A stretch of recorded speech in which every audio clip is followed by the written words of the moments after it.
I was a kid. I lived sort of out in the country, and down at the end of the street lived an old man named Old Man Anderson. I'm convinced that was his real name, Old Man Anderson. Right? And we loved to play down there sort of behind his house because there was a pond down there, and this was a great place to play. So all of the kids in the neighborhood would go down there, and we'd just have a good old time, and we'd make a horrible ruckus and a lot of noise outside Old Man Anderson's house. Now, he was a little less pleased about this, and he would regularly come out in the front yard and bang on the porch railing and tell us to be quiet or tell us to get out of his yard. I mean, imagine sort of the caricature of the frustrated old curmudgeonly man, right? This is Old Man Anderson. Okay? So we'd go down there and we'd play, and he'd come out and yell at us, and that only made us want to play more, right? And then there was this one day when we were playing down there at the beginning of the summer, and Old Man Anderson came out and he banged on the porch, but instead of yelling at us, he beckoned us towards the house. All right, that was a little worrisome, but we thought, okay. We went up to the house in a little group, and he said, boys, I've been watching you, and I realize that you're just having a great time down there and everything, and I think I've really misunderstood. I see now that you are really doing a great job of making all this noise and just having a great time. And in fact, if you'd be willing to do this, I'd like you to come back tomorrow and make all that noise, and I'd like to pay you to do it. Oh my goodness. We looked at each other and thought, this is too good to be true. Could this be true? We said, all right, we'll try that. And so we came back the next day, and we were all revved up. I mean, we brought trash can lids and all sorts of other noise makers, things that we could do to really just blow the lid off Old Man Anderson's backyard, right? So we came there, and we made all this noise, and we've been doing it for, I mean, it was only like 10 minutes or so, and he came out on the front porch and banged on the railing and called us up to the house. And as we came up to the house, he thanked us, and he started doling out shiny quarters from a roll of quarters. Man, we thought this was fantastic. Right? So we came the next day, and we did it the next day too. We came the next day, and we were doing that. And when he called us up to the house, actually he said something a bit surprising.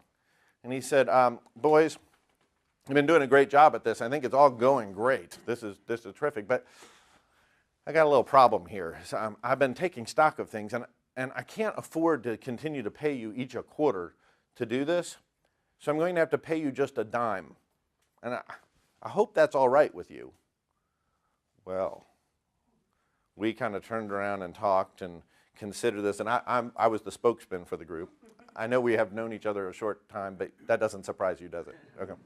I was the spokesman for the group, and after we talked it over, I turned back to him and I said, well, all right, we're willing to consider this. We're willing to try this, but I hope you don't expect such high-quality noise for only a dime, right? That sort of thing.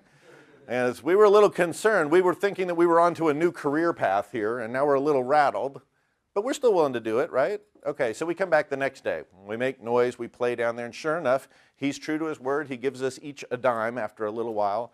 This goes on for another few days, and then there was the fateful day. I remember this. I mean, I remember the look on his face even. When after we'd made a lot of noise, and I mean, we'd done some of our best work, he called us up to the house, and he kind of was shaking his head, and he apologized, and he said, boys, I'm really sorry about this, but I'm on a fixed income. And he said, I really can't afford to keep paying you to do this. Now, I hope that you'll still come and do this. I hope you'll be understanding and still come and make a lot of noise, but I just can't pay you to do this. Well, we turned around, we kind of got in a little huddle, and we talked for a moment, and I turned around and I gave him the hard news. I said, look, we feel for you, but we've got standards. And so, we're not going to be able to do this for nothing. I hope you understand. And we packed up everything, all the stuff. We went down to the other end of the road to Phil Adelot's house for the rest of the summer. And I swear, when we played down there, we went out of our way to make sure that Old Man Anderson didn't even get any stray scraps of noise for free, right? Okay.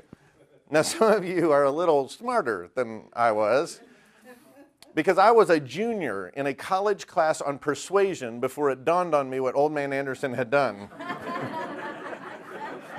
In the middle of class, I think I sat up and went, oh my goodness!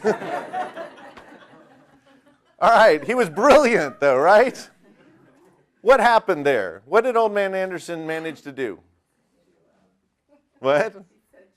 He did set us up, but what happened? Yeah, reverse psychology? Yeah, he distracted us from the purpose and the fun, right? When we were going down there, we were playing. Why were we playing and making noise? Because we loved it. We liked playing and making noise, right? But what Old Man Anderson did was he inserted an incentive, if you will. An incentive, right? And this is something that we know about incentives drawn from management and psychology. This is a very well proven principle. Bear this in mind when it comes to keeping people focused on purpose, that whenever you utilize incentives, it dilutes the inherent value of the experience itself. You with me? Whenever you inject something new, whether it's shiny quarters or new opportunities or a line on the resume or some other opportunity, cash or prizes, it dilutes the inherent value of the experience itself. Now, that doesn't mean that you should never use incentives, but you should be wary, because Old Man Anderson, for, the price of, what was that, maybe $10 and change, and about a week and a half of putting up with us, he did something that he could never have done by any amount of banging on the porch and yelling at us, right?